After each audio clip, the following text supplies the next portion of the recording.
Hello guys, આજે તો આપણે જવાનું હતું એલજીના શોરૂમે.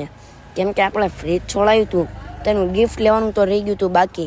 તો પહેલાં પહોંચ્યા એલજીના શોરૂમે, ગિફ્ટ લઈને પછી બધાય પાછા ફ્રીજ જોયા ને બીજી બધી વસ્તુ જોઈ, ટીવી જોયું ને બધી વસ્તુ જોઈ.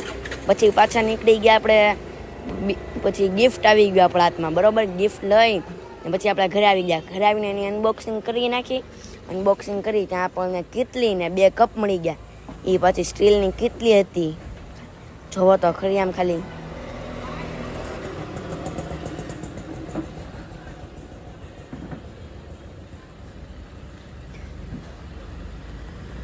કેટલી તો જોવો, કપે મળ્યા હતા એના 2 ને આ ગિફ્ટ હાવ ફ્રીમાં મળ્યું તમને. એલજીનું અમે ફ્રીજ લીધું એની હારો ગિફ્ટ ફ્રીમાં મળ્યું ને એમાં જો તો ખરી સ્ટીકર એ તે. પછી આપણે આવ્યા હતા જ્યુસ મશીન. તો જ્યુસ મશીનમાં કાંઈ ખાસ લાગ્યું નહીં ને આજનો મિની વ્લોગ બસ એટલો જ. Bye bye.